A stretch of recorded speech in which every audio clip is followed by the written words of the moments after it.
Við erum í útvarpinu á FM 89,1.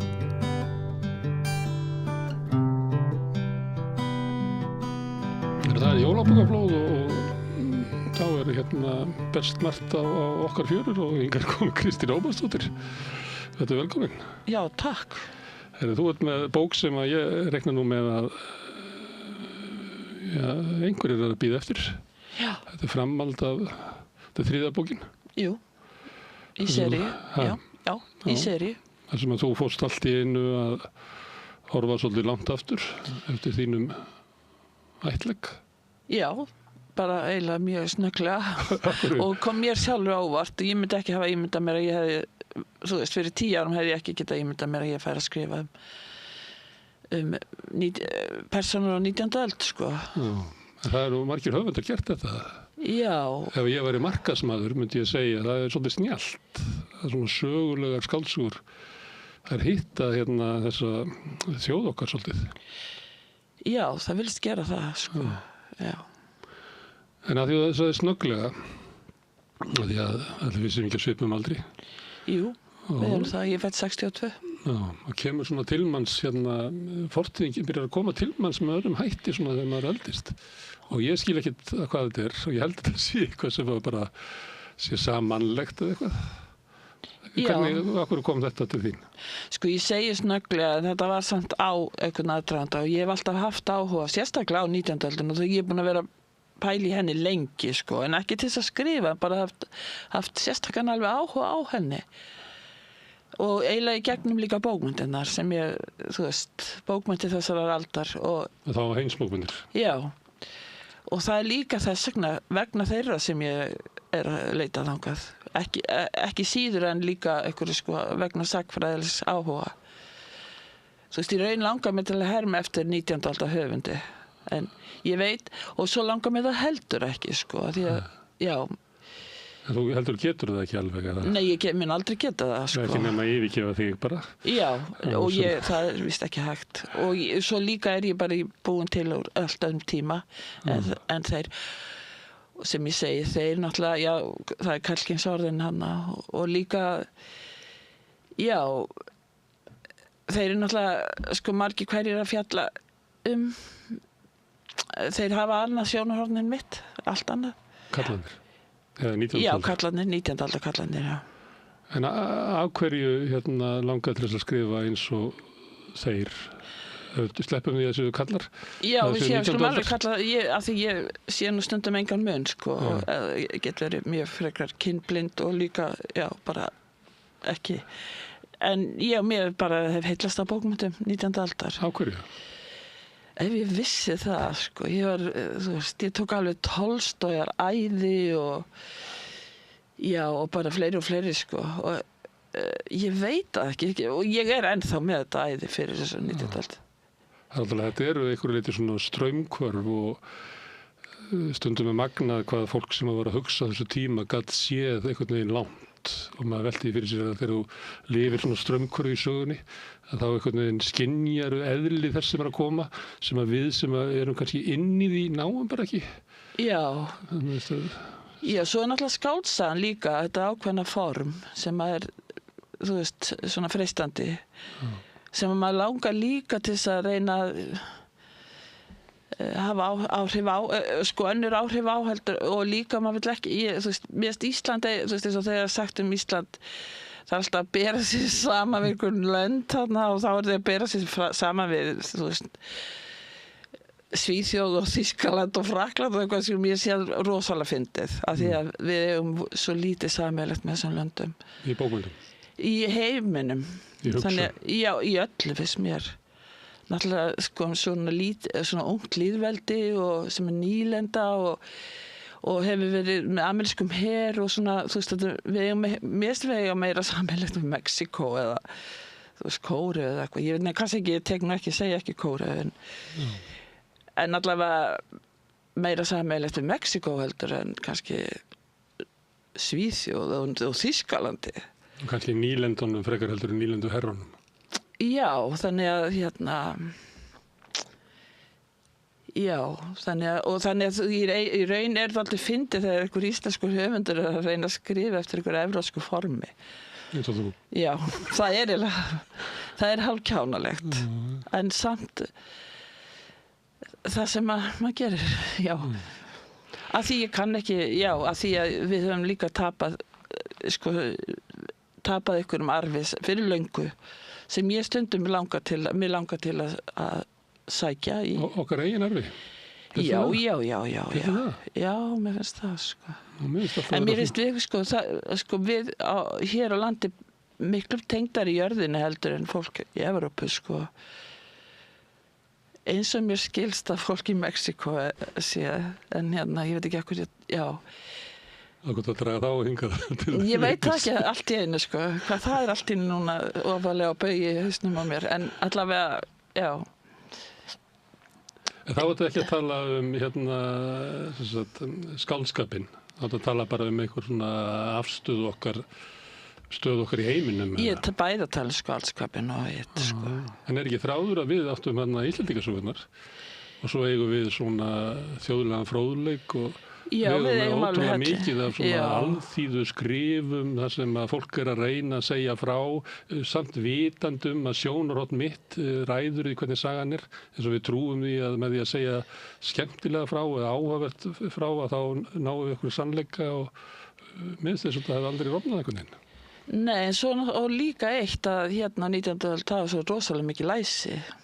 Þannig allir, eða ég veit ekki allir, náttúrulega ekki allir, en almenningur kunna lesa og það var ekki í Þýskalandi eða Rússlandi eða þú veist, Svíþjóð. Þannig að hérna, það er það sérstaka við þetta land.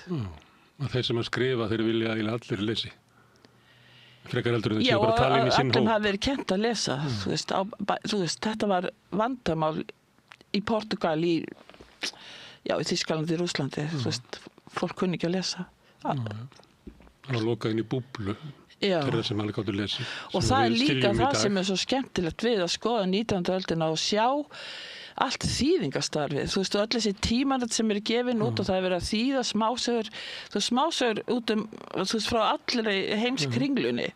Og þú veist, fólk er að lesa sögur sem gerast eitthvað í Kyrrahafinu og í Kína og Noregi og Rússlandi, þú veist, og ég var bara, þú veist, útsýni var, það var ekki þröngt.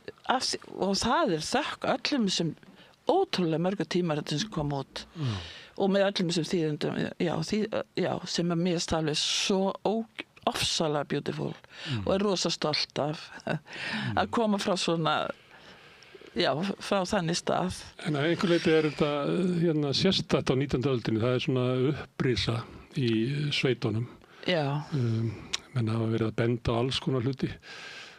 Einhverju svona hagfræðingar hafa benda á hérna sauðasöluna til Skotlands og þá kom allt innu peningar inn í sveitinnar. Áður hafðu verið bara vöruskipta viðskipti með kaupmanninn og það gaf þeim svona afl og leiddi til stofnunar kauffélagana en síðan var líka eins og ungmennafélögin og lestrafélögin ótrúlega útbreitt og eins og þú ert að benda á mikil starf og þetta er eins og komið svona eitthvað í 19. öldinni er eitthvað svona vor á á Íslandi, sko. Já, það er náttúrulega nútímavæðingi gerist ekki alveg strax en hún er að innbyltingin er ekki komin, en við erum í upplýsingunni einhvern veginn og allir er að reyna að verða betri en þeir voru áður, læra eitthvað. Einmitt. Svona stafna samfélag er að en þú ert kannski ekki að hugsa slíkt? Jú. Samfélags? Algjörlega, sko, algjörlega. Ég hugsa allt sem að mér rekur eða þannig. Það er þeir langar að þetta er 19. öldina? Já, en ég er á leiðinni svona, þetta er ferðalaginn í nútíman, einhvern veginn. Þetta er skriflegt ferðalaginn í nútíman. Svo vera nútíma maðurum verður til? Nútímavæðingin í Íslandi, hún gerist náttúrulega seint. Hún gerist á svipuðum tíma í Rússlandi, eða kannski aðeins, þú veist, á svipuðum tíma, eiginlega. En hún er miklu fyrir á ferðinni þarna í öðrum löndum. Þannig að, og líka því þú veist, þarna fólk að læra eitthvað sem að það mun ekkert geta, þú veist, þurft að, mun ekki fá neina vinnu við, þú veist, söðlasmið, fólk sem að læra söðlasmið á þessum tíma, það ekki að fara að fá vinnu, sko. Þú veist, eins og núna, að við sjáum fram á að það fullt af fólki að fara að missa vinnuna innan, þú veist, einhverja x tíma út af ofurgreindinni, en þannig að, þú veist, já. Það breytist svona hugmyndin svona hver ég í samfélaginu og hvernig mér á að líða og fleira. Þetta svo mikil degla sem þarna. Já. Að það svona endur skilgrind hver ég eða ekki? Jú, eins og núna, sko, líka. Eiginlega. Við erum kannski hérna... En það núna meiri, sko, heimsenda náttúrulega bragur og öllu hjá okkur. Það þegar við sjáum nútíma koma, þá skynjum við dauðan í honum allavega. Já, það var náttúrulega líka fullt af fólki sem skynjaði það og líka hvað, þú veist, örlög náttúrunnar. Fullt af fólki sem sá, þú veist, árnar breytast, breytum lit og oft hefur líka verið að hugsa þú veist, að fara í sjóinn og fara bað í vötnum á sem fyrir innvæðinguna. Oh my God, þú veist, þvílíkur unnaður hlýtur að hafa verið. Þegar heimurinn var óspjallaður. Já, ég vil ekki nota þetta orð, óspjallaður. Það tengist bara, þú veist, Jesus, oh my God. Þú veist. Það hafi verið, við höfum fengið paradís til varðveislu. Nema þessi karlkynni sem hafi algjörlega spjallað heiminum, ég veit ekki.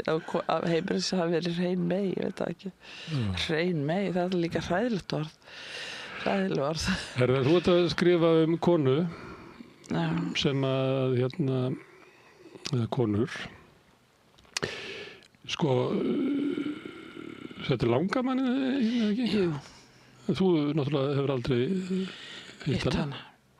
Nei, og ég veit ekki svo mikið hana. Ég veit ekki svo mikið þetta fólk, það skrifaði ekki bréf eða neitt svona, sko. Var ekki svona, ekki svona í ættarsögunni að eins og hún Oddný sagði alltaf. Nei. Mamma hafði engan, hún sagði sem minnst af sjálfur sér. Þannig en gat sagt vel sögur, sko. En ég hugsaði líka að því að hún var dálítið hjá ömmu sinni, veit ég, að þá, þú veist, hugsaði ég líka, sko, þetta kona sem kennir henni að hluta til að tala og mamma mín kennir mér að tala og einhvern veginn, já, þannig finnst mér ég tengjast þessari konu. Þetta langamma þín. Ég kann smá sögur af langamma minni frá mömmu. Já. Og svona geta alveg séð hana fyrir mér bara í gegnum það sem mér hefur verið sagt. Já. Og svona haft svona smá sans fyrir karakter hennar. Þannig það er ekki svoleiðis. Jú, hún sagði mér nú eitthvað, sko. Þannig að, já, og ég veit svona hitt og þetta, sko. Já. Þannig að ég get, sem ég nota algjörlega, sko. Og svona, ýmislegt sem ég hef heyrt og líka sem ég sé náttúrulega bara speglast í frændfólki mínu og svona. Sem ég set saman, þú veist, einhvern veginn púsla þessu saman, já. Ætlar að sé fræðir frá Oddnýju. Já. En nú er frammættin einhvern veginn svona. Já. Þannig að þú getur valið úr slatta fólki þarna á 19. öldinni. Af hverju valdirðu Oddnýju? Það er nú það nú eiginlega gerðist ofsalega bara að sjálfu sér. Og já, ég eiginlega stjórnaði því ekki þannig laga, sko. Því að ég var, fyrst ætlaði ég að skrifa konu sem að fæðist þá í kringum 1938 eins og mamma mín og var byrjuð á því og svo ætlaði ég, þá var ég allt inni fann að skrifa fæðingu hennar og konuna sem fæðir hana. Þannig þá er ég komin í kringum 1900 og byrjuð 20. aldar og fann að skrifa mömmu mína af því að þú veist, já. Og systur hennar og byrjun Reykjavíkur og ég sko náttúrulega fann að lesa alveg rosalega mikið og alveg búin að lesa allan byrjun 20. aldar og fram eftir henni og til þess að kóvera þetta og svo fer ég að hugsa að ég verði nú að vita meira þessa ömmu af foreldra hennar og þá er ég byrjuð að grúska lengra og þá þegar fyrir að pæla í foreldrum þessara ömmu minnar, þá er ég bara eitthvað daginn, þá byrjar hún bara að segja sögun og hún stoppar ekki. Og ég finn strax að tóninum, ég finn strax tón sem komin, sem að fara að leiða mig áfram. En svo eins og vinkonum mín, við fórum í Bónus daginn og sagði við mig, þú ert ekki hálf, og fór að leitast eftir því hvort ég ætlaði ekki að skrifa það fólk pappa minns. Pappaðinn? Já, sem voru allt öðruvísi fólk og það var meira svona... Þann legg. Já, þann legg. Það var fólk sem skrifaði dagbækur og skrifaði bréf og ferðaðist og lifði svolítið svona heimsborgarar og bóheimsku lífi líka og svona alls konar og en ég veit ekki, kannski ger ég það. Að því ég er ekki hálf. Nei. En svo þetta heldur ekki endilega mig. Nei, vinkonaðin heldur þetta sé þig, að þetta sé þerapíst skrif, Nei, að þú sé þetta er bara ekki búin með þerapíst. helmingin. Ég skrifa alls ekki þerapíst. En okkur heldur vinkonaðin að þú Ég fer bara til þerapista ef ég mata þerapíu. Þú veist. En okkur segir vinkonaðin að þetta sé bara hálfa Nei, hún er náttúrulega líka mjög stríðin, vinkona mín. Og þannig að, en það getur vel verið að gera það. Við sjáum bara til. En allavega er þetta líka bókmenntalegt ferðalag, þú veist, inn í þá nútíman og mér langar að, þú veist, að skrifa, þú veist, þannig að formið er eftir að breytast, Að fara þá frá 19. öldinni til okkar tíma. Já. Og frá úr þessari sögu. Já. En þá er þetta líklega bara hefti 3 af 37. Ég er ekki viss samt það. Svo er ekki að fara með það. En auðvitað, þú veist, tíminn núna er náttúrulega alveg crazy og rosalega, ég meina, það er hægt að líta það sem ákveðin flótta á okkar tímum að fara bara eitthvað að skrifa 19. öld. En svo líti ég ekki á það sem flótta heldur. Það er náttúrulega þessi heimsendabrægur yfir okkar tíma núna og mér þú veist, það er eins og það þurfa að segja allt bara núna þú veist, allir þurfa bara að segja allt á eins fljótt og hægt er og það hefur aldrei verið jafnmargir miðlar til að segja hugsin ég meina, þú getur fara á TikTok, þú getur þarna og það er eins og þessi bara allir eitthvað og æpa bara hérna. Það þarf náttúrulega margar miðla þegar margir eru að tjá sig. Já. Áður var það bara biskupinn og ráðherrann og þá var nú að hafa bara eina rás.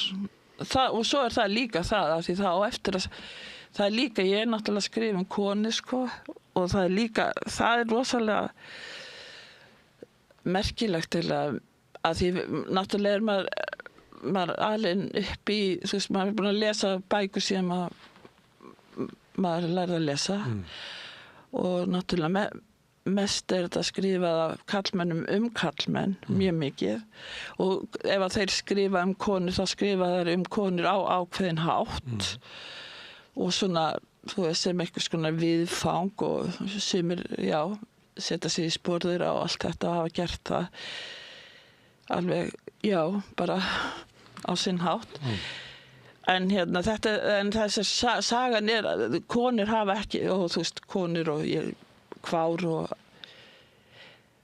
og þeir sem hafa ekki völd hafa ekki sagt söguna hún hefur, og það er rosalega auðvelt að skrifa út frá valdinu eða þú veist, það er mjög auðvelt að láta valdi skrifa í gegnum valdi, eða þú veist, valdi ekki stýrir eða pennan, men ég fyrir að skrifa núna get ég alveg búið til alveg, þú veist, bara eina bók handa valdinu á bara með því að safna saman því sem hangir í loftinu og það er yfirleitt það sem að valdið, svona tónninn frá valdinu. Já, þá líka það sem ég oft hugsa líka það í sambandi við, og þess vegna ég oft, þú veist, fólk er að tala að fyrsta hugmyndin er alltaf best.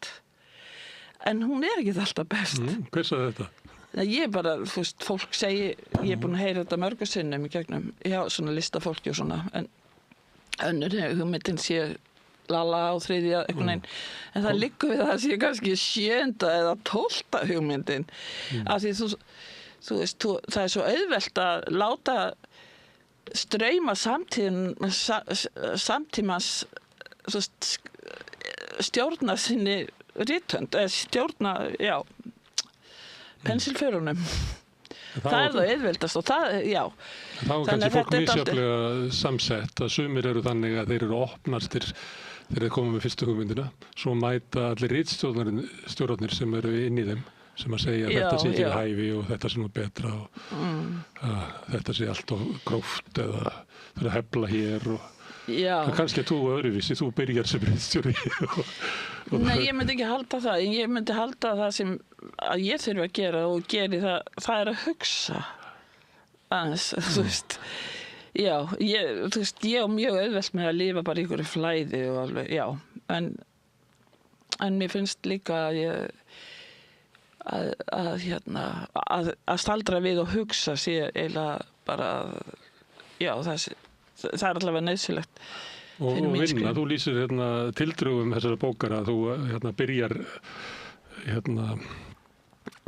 kynslóð mömmuðinnar og finnst þess að það vant eitthvað í og ferða aðeins aftur til þess að finna eitthvað rætur og endar í kynslóð langömmuðinnar sem er á þessum svona skilum þar sem að svona nútíminn er að vera til og þá byrjar einhvern veginn sagan að vera til.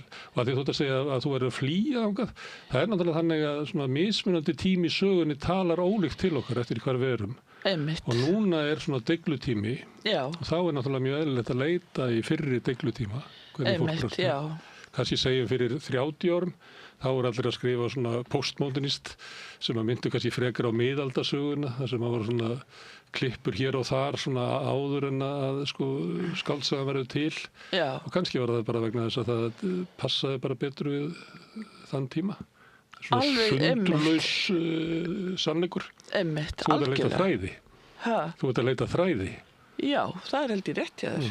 Já, þú ert bara hinn besti þerapisti bókmenntaþerapisti. Helviti sögufræðinum í skáldsögunni. Já. Sem að sumir hafa haldið að fram að væri alltaf lygi. Hann er náttúrulega líka lygi. Hann er lygi, já. En þú veist, já. En hann er samt svo lygi sem að kemst næst í að vera sonn. Ég líka náttúrulega tíminn er ekki til, ég held að tíminn sé ekki til, en við búum til sögur, við búum hann til í gegnum sögur, Tíminn verður til með sögum, maður býr til sögur úr tímanum sem er ekki til, en einhvern veginn, já, þannig að hann er til sem en tíminn er til sem saga, einhvern veginn. En ekki til þegar þú ert ein heima að hugsa? Nei. Þá er í flæðinu. Ég get ekki farið, ég er ekki, nú þarf ég að spyrja það væri nú gott að hafa Oddný og Vigdísi þær myndu vita þetta í bókaspjallinu, af því ég er ekki, ég veit ekkert um þetta. Nei. Hvar ég er. Ég veit ekkert hvar ég er reyndar. En þetta er mjög fallegt umhverfi, allt þetta rauða. Þú fer vel í jakkin við rauða, þú ert eiginlega best klædda sem hefur komið hingað í þetta stúdíó. Ég þakka kærlega fyrir. Þetta gæti heita karrigult. Fer mjög vel við tjöldin. Já, einmitt. Takk fyrir. Oddný, geturðu sagt mér frá henni? Já, hvað menn? Ég er að velta Oddný sem er í bókinni. Já. Hver þetta er? Já, hún er náttúrulega 14 að vera 15 ára í þessari bók og hún var það líka í bláa bókinni sem Draumþing. Sem er líka svona tímamóta aldur. Já, það er það. Og já, ég átti nú ekki vona að það yrðu, ég myndi staldra svo lengi við þennan aldur af því að hún er í fyrstu bókinni 8 ára. En af því að það er tímamóta, það er svo margt að gerast í henni og í kringum hana líka og eða mest í henni, náttúrulega. Og svo ég staldraði hans við í þessari bók og í forgrunni er líka systir hennar sem er einar yngri. Þannig að, og vildi fara svona inn í þetta systralag og lýsa bara svona venjulegum dögum í lífi þeirra og svo fara þær og heimsækja aðrar systur sem er hans eldri og sem að þannig að þær eru að gera sig grein fyrir þeim kostum sem að lífið býður þeim og þessar eldri systur sínar ennþá frekar fram á hvað geti hugsanlega beðið þeirra og þetta er nú kannski ekki Þetta eru kannski ekki, þú veist, Já, og sýna þeim, já, og eru svona fyrirmyndir inn að gæsa lappa. Þannig að, já. Þannig að þær eru á tímamótum í sögunni, í sínu lífi. Já. Og það er svolítið mikið svona verið að framtíðin sem að við kannski vitum hver er. Af því að við erum stödd á 19. öldinni. Já. Og það eru tímamót og við höfum hugmynd hvert sagan fer. Hvert stefnir, já. Og líka þegar við erum með 14-15 ára stúlkur sem eru að velta fyrir sér hvað verður. Þá vitum við svolítið. Já. Og kannski er það svolítið dögt þegar við horfum á það, hvað muni bíða þeirra. Já. Er það ekki? Já, það lítur ekki svo vel út. Nei, útlitið er ekki svona, já, tækifærin vaks ekki á trjánum eða eitthvað neginn. Það er viljast ekki vera staðar í landi tækifærina. En svo er Amerika þarna, vestanhafs. Þannig að það er líka einn möguleiki og Reykjavík. En sá kosti virðist ekkert svo sérstakur heldur fyrir þær. Þú hefur ekki skrifað svona drengi, eða það? Þú varst að segja að þú værir kynblind. Þetta er kvenna bók. Já, ég er náttúrulega kynblind en ekki líka. Ég sé líka alveg þannig.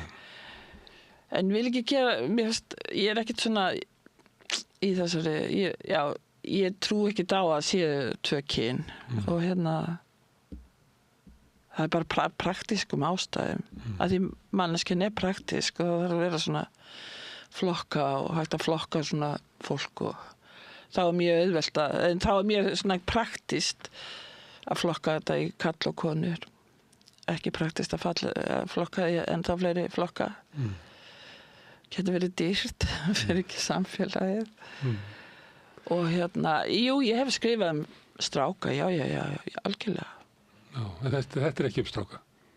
Jú, það eru strákar hann. Það eru, jú. En svona miðjasögunar er kona? Allavega í þessari bók, en þeir eru bræður, það eiga eftir að koma meira, það eru bræður þeirra þarna og já. Og þeir komið meira fyrir í hinum bókunum. Já. En það var líka rosalega gaman að skrifa systur, skilur. Já, systralag. Systur, já, ég notaði þetta orð bara í ganni, en já, að skrifa systur ára, já, það er rosa power í systur. Og það er nefnilega það, sko, að systur, já, en ég ætla ekki að tala meira um það. Þú átt systur, eða ekki? Jú, ég á 2 systur. Þannig enga bróðir, eða? Jú, ég átti bróður, sem er dó. Árni Björn. Ég er nefnilega bræður en enga systur. Þannig að þegar þú ert að tala tengsl á milli systra, þá veit ég ekki hvað það tala. Já, svo geta þeir alveg verið bræður. Það er ekki munur. Mér finnst ekki vera svo mikill munur á þessum kallar konum. Nei, mér finnst það ekki. Ég held að það sé eitt og því sama.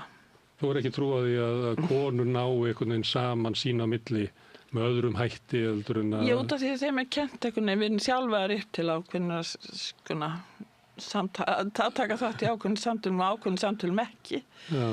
Þú veist, ég meni, við fengum að læra handavinnu og systir mín bróðir minn lærði smíði og hann lærði skák og það, við fengum ekki að fara inn í herbyggi þess að þeir voru að tefla frændur okkar og þannig að við vorum sjálfar upp til að, við vorum sjálfar í að skoða tískuplið svona, ekki þeir. Þannig að þá gáttum við tala eitthvað svona og ég þurfti að læra, ég þurfti bara að herma eftir þeim þegar það segja þetta er flott, mömmur okkar og já þetta er flott og ég bara, já þetta er flott, þá er þetta og þá er þetta ekki flott. Þannig ég svona, já, bara einhvern veginn reyndi að finna út úr þessu hvað þættist flott. Álærður kvenleiki. Ég myndi segja það. Já. En teflurðu? Þú ert góð í starffræði, ekki? Þú ert góð í starffræði? Akkur segir það? Já, ég held það. Já, ég ætlaði að fara að verða kannski svo leið starffræðingur og það. Já, það er eitthvað við því sem að segja manni það. Nei, ég er ekki góð í tafli. En bróðir minn var það mjög góður, sko. Ég nenni ekki að hugsa fram í tíma. Nei, ég hef ekki þolumæði, sko. En akkur vildur að fara í starffræði? Ég bara elskaði starffræði. Og hvað er það við hana? Hún var bara svo mikið ljóð. Já. Ég ætla nefnilega að spyrja hvort þú verið skáld, sko. Algjör skáldskapur, Jesus. Aha. Þvílík fegurð. Þegar hún ekki notuð til hagnýtum tilgangi, sko. Ég eiginlega voðalega móti öllu hagnýtt. En það náttúrulega ekki hægt víst að reka heim, þannig. Það væri víst voðalega draumlegur heimur og mikið sökk og svínari, en ég held ekki. Ég held að það myndi samt ekki vera þannig. En það eins og alltaf vandamál, sko. Mér finnst það megi létt á praktíkinni, sko. Já, og þú veist, já.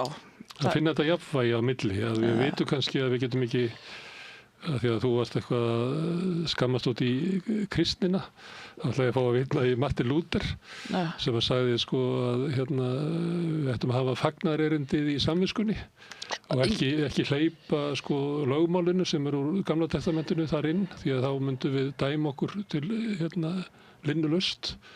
Og þess vegna verðum við að hafa alltaf fagnarætti hér. En hins vegar væri það þannig að ef við ætlum að ráða lögreglustjóra, þá ættum við að ráða lögmálið, ekki fagnarættið. Því fagnarættið myndi sleppa öllum.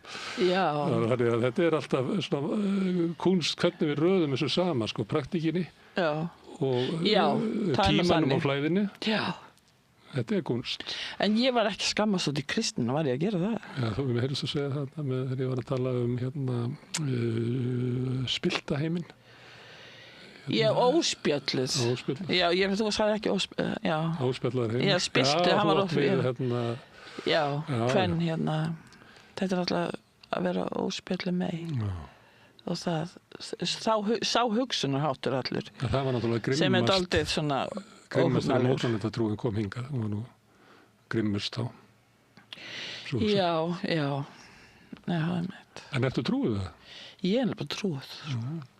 Mjög trúið. Af hverju? Þú spyrir mig af hverju, sko. Ég fekk trúlaust uppeldi, sko. Foreldrar mér var ekki trúið. Trúið og amma mín önnur var aðþetisti og hinn ekki. Ég veit það ekki, ég bara trúi Guð. Þá Jesú Krist og þá himna þögga. Já. Og Maríu mey. Já. Jesú var náttúrulega ekki neitt kyn. Ég nú bara að segja þetta já, ég ganni en ég samt trúið því alveg það var ekki svona issue hjá honum. Hvernig kom það til þín? Eða háni. Hvernig kom það til þín að Ég var svona 8 ára þegar ég fór að fá smá trú. Og mistur hann ekki? Jú, svo misti ég hana en svo fekk ég hann aftur, ég voru út að labba í einhverjum skógi þá fekk ég hann aftur. Og allt aðra trú eða ekki barnatrúna? Ég veit ekkert hvað barnatrú og fullorðinstrú eða munurinn af því, sko. Jú, barnatrú eða hvað sem þetta. Hvað barnatrú? Ég heyrði einhvern mann segja að það væri margir sem að væri að burðast með barnatrú í staðin fyrir að koma sér upp fullorðinstrú sem að geti verið erfitt, að vera svo skekkja í sálinni. Af því að þú ert náttúrulega öðruvísi, þú ert fullorðin manneskja út í skóginum. Heldur en barni allt öðruvísi. Þannig að samskiptið þín við Guð eða tilfinningi fyrir honum eða stöðu þín að gagnvart honum að maður þarf einhvern veginn að vinna með það. Já. Og maður hefur svo sem nóg allan litteratúrin til þess. Já, einmitt. Mér finnst að það náttúrulega alltaf erfitt að tala trú, en líka bara að tala bókmenntir, eða ekki? Já, það allt innifælið í bókmenntir. Já, það nú það. Það nefnilega það sem er svo mikið beautiful við. Og það líka að alast upp með bókmenntum og lesa þú sem ung manneskja.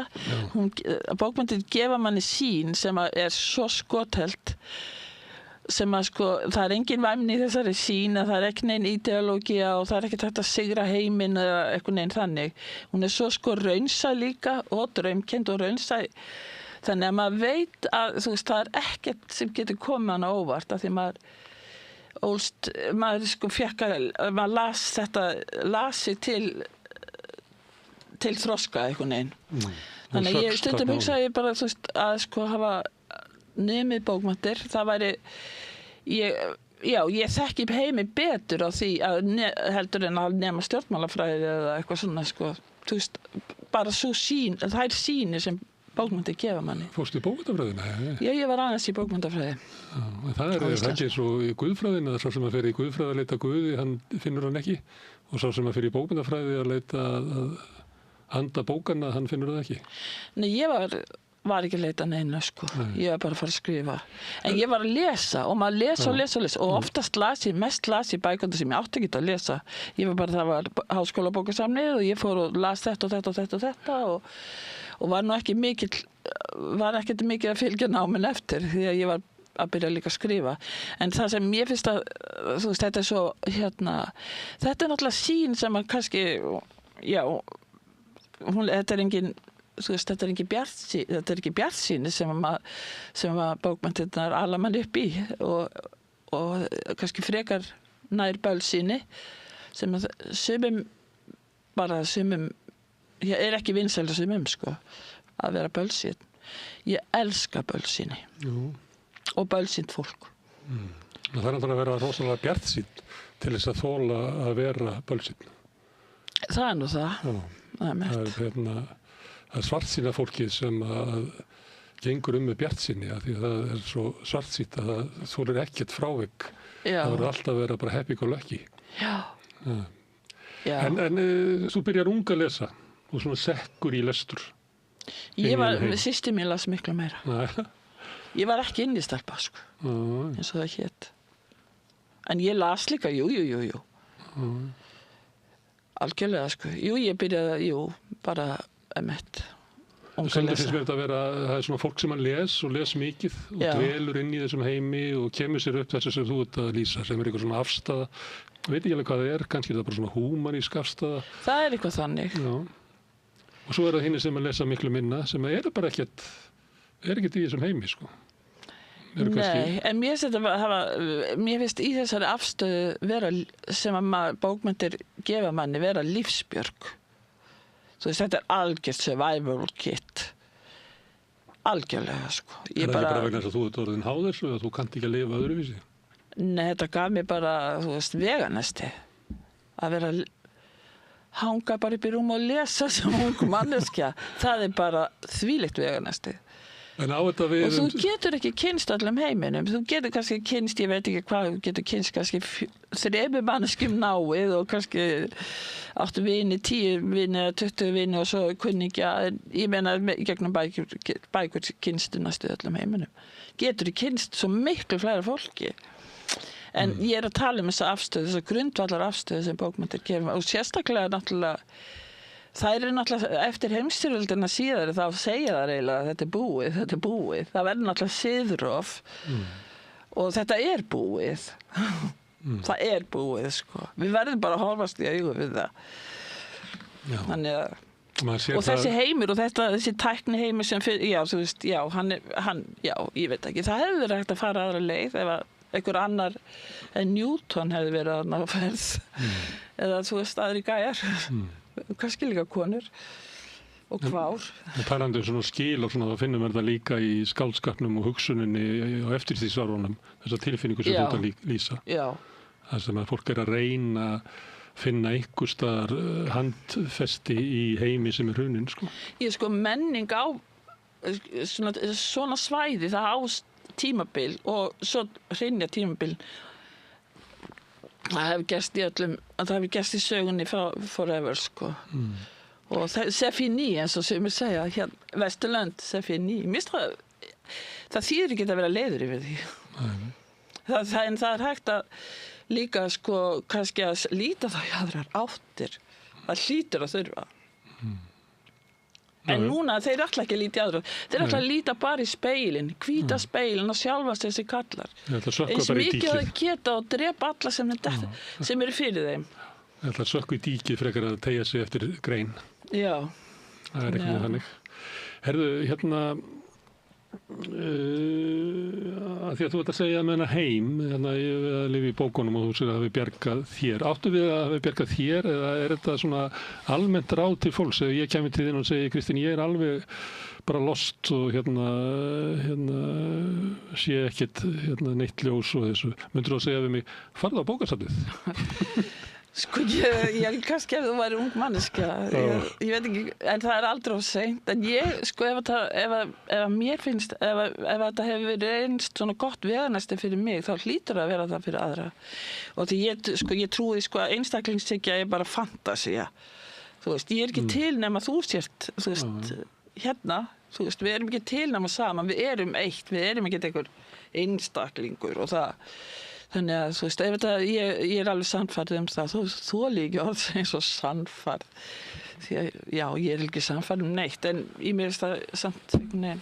Áttu við að stæðsti hlutin á þér sé ekki inn í þér heldur á milli þín og annars fólks? Já, ég heyrði nú daginn að sko heilin ekkert endilega hér, hann bara einhvers staðar hér. Þú veist, þetta einhver andi sko. Og ég ekkert ein, þú veist, ein ég ekkert, þú veist. Það eitt varðandi tímana því að þú ert skáld, virkir ljóð. Já. Og svo sem að neyjist til þess að skrifa sögur. Og það svolítið ólíkur tími í ljóðinu eða í sögunni. Að það í ljóðið frekar þarna í ótíma hugsun. Já. Það sem eiginlega svona augnablik sem getur sótt. Já. Á meðan það á ekki alveg við söguna. Því hún eiginlega svona söguþráður og línalúgu tími. Já. Munur á þessu hvort þú ert að skrifa hugsa ljóð? Eða hugsa sögu, tengist það svona þessum svona eins og tíma eða þess að innan úr hvaða þér þú ert að tala? Ég veit ekki, sko, mér ljóðin vera allt önnur uppspretta eitthvað neginn. Og já, og sko prósin, já, mér finnst það vera mjög ólíkt form, sko, finnst mér, sko. Prósin já, það meiri svona vefnar, þú veit, eins og að vefa, en mér finnst ljóðin vera svona hálf heilagt fyrirbæri. En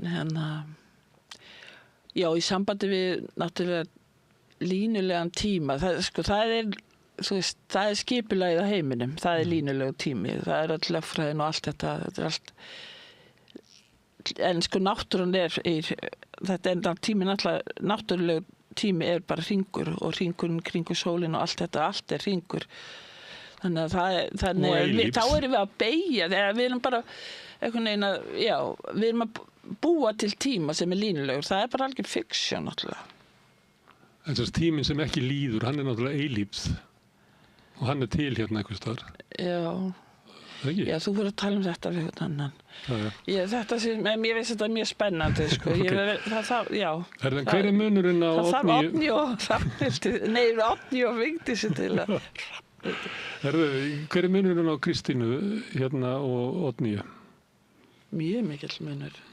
Munurinn sá að það tíminn sem að þið voru upp á, þú á seinni hluta 20. aldar og hún á 19. öld?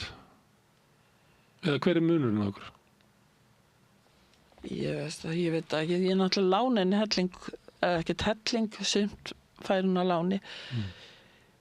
Og það bara eitt atriði í þessari bók sem beinlínis frá mér og systur minni, sko, en annað ekki, sko. En ég veit ekki, mér finnst þetta mjög erfið spurning, sko. Ég held að hún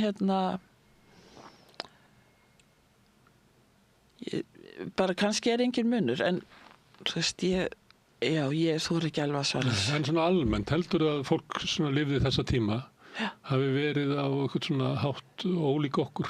Stundum þú kannast við að vera að tala um að aldrei verið erfiðar að vera ungur og... Nei, ég held að það ekki verið ólíkt. Ég held að það alls ekki verið ólíkt. Við erum alltaf eins. Það alltaf bara allt aðri möguleikar fyrir þetta deg sem að manneskjan þú veist, hvernig hún bakar sig.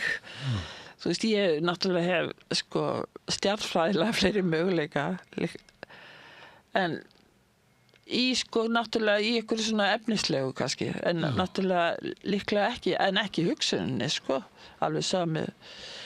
Það alveg sama viddin og viddirnar þar, held ég. Ég held að það sé mjög líkt. En Oddný hafði ekki mikla möguleika. Ef við kemum með hana hingað og löpum með hana samfélagið og sýndum... Ég kannski hafði hún mikla, kannski þetta bara ímyndun hjá mér og dramatísera þetta svona eitthvað neginn. Það hefur náttúrulega, hún hafði minni En ég náttúrulega veit af móður minni og ömmu minni að ég meina þær, þú veist, hugur þeirra stóð til íms að hluta sem þær fengu alls ekki að, þú veist, alls ekki að gera. Þannig að það þú veist, bara takk tími, sko, og ekki taka þetta frá okkur. Henda konunum aftur inn á heimilin. En ef við kæmum með hana hingað og löpum með hana samfélagið, heldur að gæti verið að hún myndi hugsa sér svo, þetta fólk getur eiginlega gert allt sem það vill, en fæstir gera það. Það einmitt það sem svo merkilegt, það sem þú ert að segja. Að við erum bara, gerum ekki það sem við viljum. Akkur heldur það sé? Akkur heldur þú að það sé? Ég veit það ekki. Við erum fast í svona vefnaði, sögunar.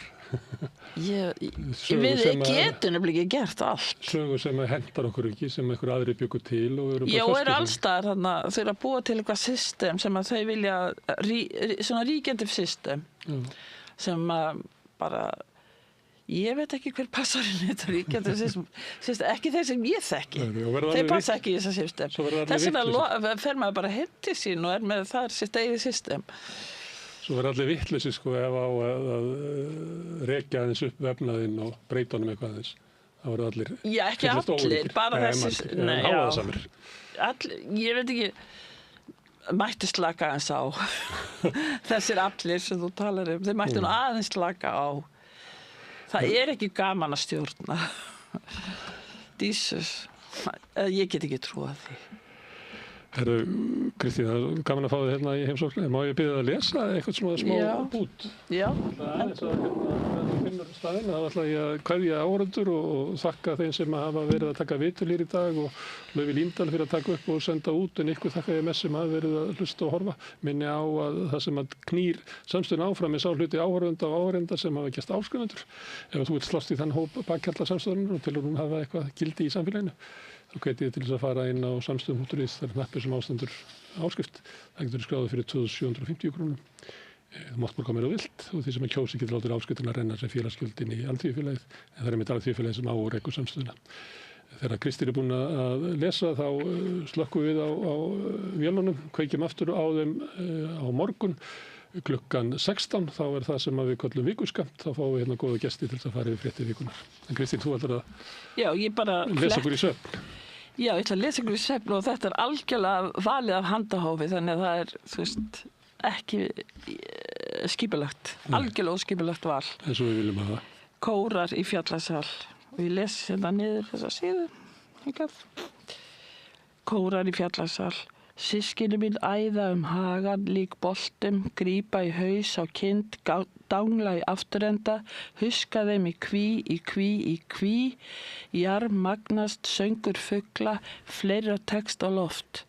Álftirnar kvaka, rossagaugurinn sífrar, tjaldur spænir yfir ána, spóavangir þyrlast yfir móa, hrafnapar flýgur hæst, Maríu Erla tístir. Lækurinn kjalar, kvellari og sprettharðari og hvítari en kvöld og nótt og leikur á steina. Herma fiðlur betur eftir fuglum en langspil. Hvers konar hljóðfæri leikur? Belgur með óteljandi spenum, orgel, hamrabjörg.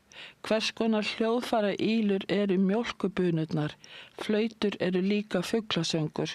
Væri það ekki gaman að breytast í læk? Væri ekki frumþörf á því og bráð nauðsyn? Ég tygg strá, tygg blóðberg, tygg meira blóðberg. Best að labba sér út úr pilsinu, hendast úr treyjunni, stinga hausnum í strauminn og baða sig, heyra hvað lækurinn syngur, verða söngur hans. Kæra þakkir. Takk fyrir. Segðu það á Samstöðinni. Samstöðin í eigu hlustenda, áhorfenda og lesenda. Sláist í hópinn og gerist áskrifendur.